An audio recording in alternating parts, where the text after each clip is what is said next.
everybody, today I'm going to be talking about Islands of Adventure. Now if you're new here, consider hitting that subscribe button and ringing the bell. So you're probably asking, Zion, where have you been? You haven't made a full video in like 6 days. And I know I've been really busy with a lot of things, but I wanted to talk about Islands of Adventure. Now you're also probably asking, Zion, like what about Universal? And honestly, I love both of those Universal parks. Like, I think they're some of the best in the whole world. But I've always preferred Islands of Adventure. I mean, I love Universal still. It's just, I feel like the lineup of the attractions are better at Islands of Adventure, their sister park. I know a lot of people won't agree with me, but I wanted to do an Islands of Adventure review first, because I like it more. But I still love the other Universal park, don't get me wrong. Islands of Adventure I've always preferred. So I just wanted to talk about some of the attractions real quick, so yeah, let's get started. One of the reasons why I like Islands of Adventure better is because it has the Incredible Hulk. Now, some people are kind of divisive on this coaster because some people say it's great, it's thrilling. Other people say it's rough and painful. I've always loved the Incredible Hulk coaster. I think it's one of the best coasters almost in the US. It's just like every time I go on it, it's so awesome. And the only thing I don't really like about it is that the security to like make sure phones don't fly out of your pockets and stuff is kind of ridiculous. I thought that was kind of annoying, but other than that, Incredible Hulk is just one of my favorite coasters ever. Yeah, I'm on the league where I really love it. And you also have Spider-Man 2. I haven't been on this one, but I just wanted to bring it up real quick because those screen effects have actually aged really well for how old they are, because even though I'm not the biggest Spider-Man fan, I can appreciate that it's still pretty good even though I've never ridden it. I would recommend getting on it if you can, if you're there. There's this water ride called Dudley Do-Right. And this is probably the longest line I had to wait for when I first went to Islands of Adventure. Like, I would say we waited like 2 hours in line. I am always just a big fan of those old school cartoons, like Looney Tunes and stuff. Rabbit season! Rabbit season! Duck season! Fire! Water rides, because we went in the middle of June the first time I went there, and it was horrible. It was so humid, so we needed to get on Dudley Do-Right, and it was awesome. Like, I don't remember much of it because it was kind of a while ago, but Dudley Do-Right is awesome. I think it's one of the best water rides ever, and now that Splash Mountain is getting removed, Dudley Do-Right is like really kind of like the closest one, because Splash Mountain is getting removed. Or you could consider Splash Mountain in Tokyo Disneyland, where they're not removing that. Not that I know of. But yeah, so I love Dudley Do-Right. King Kong is one that I have not been on yet. That one was kind of, it was there when I was there, but the lines were too long. And it's probably amazing. Like, to be fair though, like, I don't know if it's gonna match the practical effects that was that King Kong ride in like the 90s. It's like it was like a big animatronic. I've always preferred animatronics over screens, because animatronics is actually there. I mean, not to say that screen attractions are bad. I like some of them.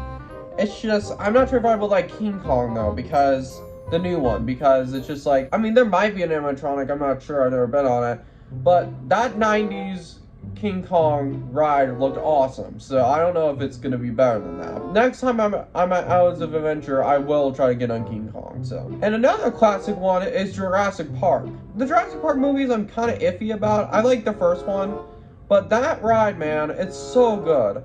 And it's kind of sad that they changed it to Jurassic World down in California. I don't know how much longer it will be Jurassic Park in Florida, but because I think Universal knows that it has a big following. And it's also a great water ride too. Personally, I think it's a little bit better than Dudley Do-Right. Jurassic Park is just so good. Like, the animatronics are aged pretty good. They do a good job taking care of it. It's just like, I really love how they're keeping this thing alive. Yeah, so Jurassic Park, if you can get on it, it's awesome. So, another one that has just came out a couple of years ago is Velocicoaster.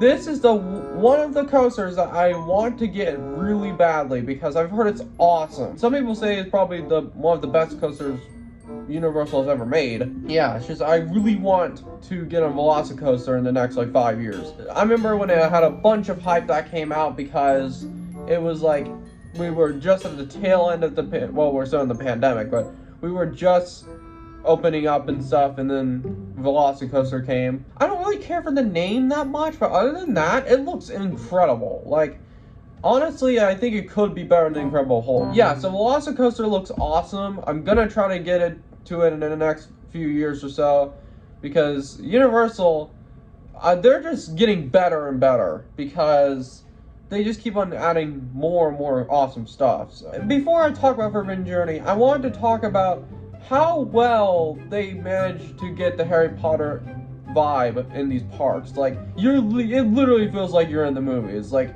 it's amazing. Like, you can make wands, you can get butterbeer, and butterbeer tastes the best at the parks. I don't care what anyone says. Like, if you try to get butterbeer somewhere else, it's just not the same. I just really love the theming of the Harry Potter in Universal and Islands of Adventure. It's just awesome. I preferred the area of Islands of Adventure because you have Hogwarts, you have, I don't know if Hogsmeade was in there, but you have Hogwarts, and you have Forbidden Journey, and you have Flight of the Hippogriff. I loved Forbidden Journey.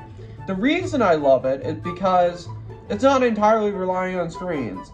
There's practical effects in there, like the Dementors and the dragon that blows fire out at you. I like that they actually mixed practical effects in it. I think Gringotts, the Escape from Gringotts in Universal lacked, because even though I thought that ride was fine, I just love it when they mix these two things together. I feel like the Escape from Gringotts ride was a little bit too reliant on screens, and there was barely any practical effects. Forbidden Journey is awesome, and I think it is better than Escape from Gringotts, so that might be an unpopular opinion, I don't know. But yeah. And the last one I wanted to talk about that I'm trying to get is Hagrid's Motorbike Adventure.